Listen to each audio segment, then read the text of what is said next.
En la reunión, expertos del Centro de Investigaciones Económicas Nacionales CIEN expusieron una radiografía sobre el plano económico, pero a la vez instaron a tomar decisiones no solo temporales y que se aborde el tema migratorio. Habría que hacer un pedazo más donde pongas la migración, porque hemos hecho de todo, pero no hemos logrado evitar el fenómeno laboral por excelencia de Guatemala. Es que los guatemaltecos se van porque las oportunidades no existen. Entonces, y tal vez a mí lo que más me preocupa es que lo que nosotros no hagamos o lo que nosotros compliquemos más, otros lo van a aprovechar. Y ahí el problema es que al final entonces terminamos disparándonos en el pie. Yo terminaría concluyendo que la decisión fundamental que ustedes tienen que tomar, mi recomendación sería: no miren solo el aquí y el ahora, no solo diciembre de este año o diciembre del siguiente año, sino traten de circunscribir esta discusión en un horizonte más amplio para entender las consecuencias que se toman en un momento, tienen consecuencias futuras. Y es que el salario mínimo está definido en relación con el costo de la canasta básica, la inflación, el Producto Interno Bruto, las condiciones del país, la capacidad de pagos, entre otros temas. Los incrementos del sueldo para este año fueron entre el 6.6 y el 3.6% en las circunstancias y suscripciones 1 y 2, las autoridades señalaron que el salario mínimo debe compararse con lo que produce, no por lo que se consume. Y la Comisión Nacional del Salario es un órgano técnico y consultivo de las comisiones paritarias que asesoran la política general del salario. También se encarga de entregar al Ministerio de Trabajo el dictamen razonado después de recibir los informes de las comisiones paritarias sobre los salarios mínimos.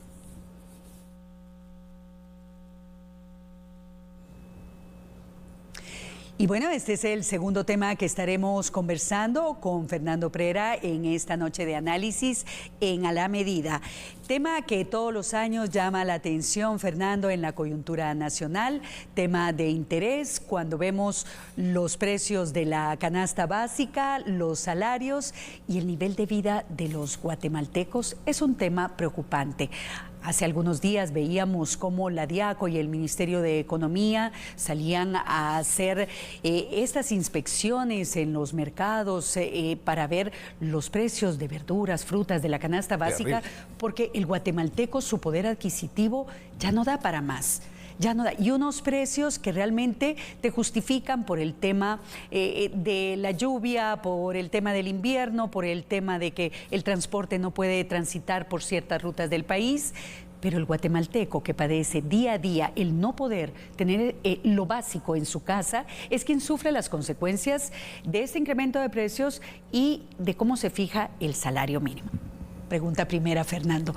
Para los ciudadanos que siguen de cerca este programa todas las noches, cuando hablamos de salario mínimo en un lenguaje coloquial, ¿cómo se va dando este incremento año con año? Ok, interesante pregunta. Para eso existe, según nuestro Código de Trabajo, una institución que reúne diferentes líneas de pensamiento que están representadas por el gobierno y por la iniciativa privada. Y se llama Comisión del Salario.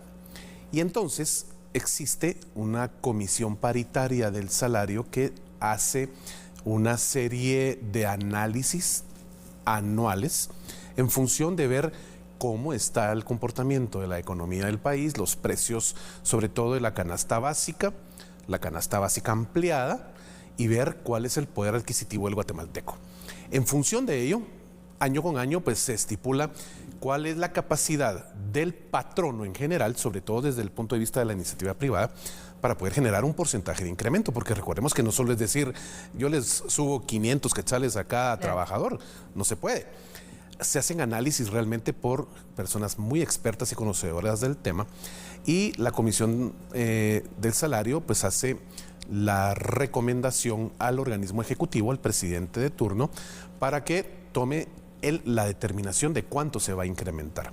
Eso se hace en diciembre.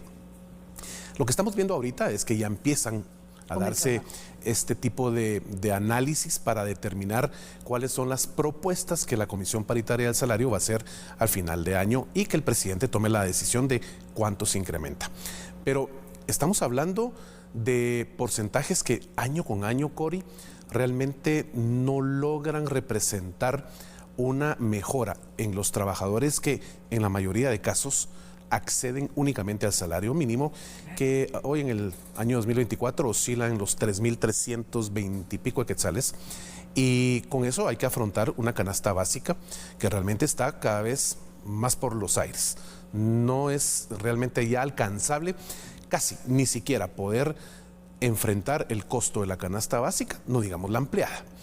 Y pues tú bien dijiste hace un momento los indicadores que hoy tenemos que tomar en consideración para ver si a una familia promedio le alcanza a satisfacer las necesidades de alimentación, que es lo más importante, mes a mes. Tú hoy te vas a un mercado cantonal y te das cuenta que los precios tienen un 30-35% más de incremento, pero que todo tiene una razón de ser. Ojo, saquemos el indicador especulación fuera del análisis, porque ahí sí estamos incurriendo en una actividad que va en contra de lo que establece la norma jurídica. Es una actividad delictiva. Pero la realidad de las cosas hoy en Guatemala es que un camión que antes salía de la parcela donde tenían la zanahoria, las papas, el tomate, y se venía para acá, para Guatemala, y hacía 3 horas y media de ruta. Entonces 3 horas y media de combustible, 3 horas y media de pago al piloto, y pues naturalmente son los costos que había que tomar en consideración. Hoy eso se triplicó o cuadriplicó con el problema que tenemos de infraestructura vial destruida. Hoy ese mismo camión que trae la misma cantidad de verdura, ahora se hace 12, 14 horas. Hay que incrementar combustible, hay que incrementar pago del piloto, y naturalmente todo eso se traduce en que cuando tú vas a tu mercado, yo voy a mi mercado con mi familia, pues tenés que sacar 100, 120 quetzales más de lo que tenías contemplado. Así que eso es lo que está sucediendo. ¿Qué busca la Comisión, obviamente, del salario? Buscar que realmente el incremento de este indicador del salario mínimo guatemalteco pueda tener pues una subida este año, pero enfocada a lo que puede pagar la parte patronal y que naturalmente quede satisfecha la parte laboral, los trabajadores, cosa que nunca va a satisfacerse. O sea, realmente aquí todos quisiéramos tener un incremento de 4, 5 mil, 6 mil quetzales, pero no hay fuerza empresarial que soporte una circunstancia como esa. Fernando, entre el trabajo que ha iniciado en esta comisión en estos días, hay tanques de pensamiento y centros económicos que están participando como expertos en la materia que brindan algún tipo de recomendaciones, y escuchaba que algunas de las recomendaciones de estos grupos de trabajo es hacer este análisis con una visión a largo plazo. Claro. No presentar este análisis año con año, en donde se requiere de un esfuerzo de diferentes sectores y en donde vemos precisamente que esas necesidades pues no se cubren, por lo que tú bien explicas tan claramente y de una manera tan comprensible, y que entonces nuevamente deja ese mal sabor de boca de que nuevamente se está haciendo el análisis, pero yo sigo pasando penas para poder cubrir las necesidades básicas de mi familia, para poder atender las necesidades de mis hijos.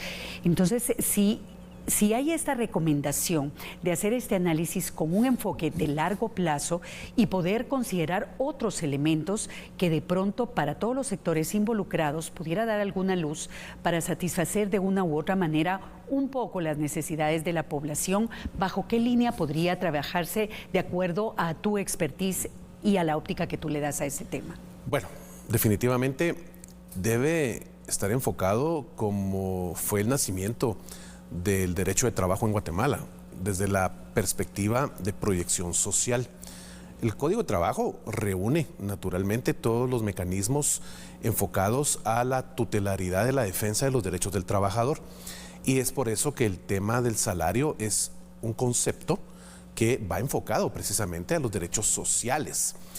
Sin embargo, tenemos que entender que así como está el derecho social del trabajador, hay que entender también la parte patronal que genera la inversión, que genera la riqueza, que genera con el capital que aporta en las distintas materias de la sociedad para que puedan existir mayores fuentes de empleo y por supuesto que esto se genere en una mejor calidad de vida para todos quienes accesan a esos trabajos, que pueda ir un incremento en función también de cómo este empresario genera la riqueza que le debe generar no solo a su círculo más importante, que son su familia, sus accionistas, sus socios, etcétera, pero también enfocado de una manera proporcional a la fuerza laboral de quien le presta su trabajo en una jornada de 8 horas.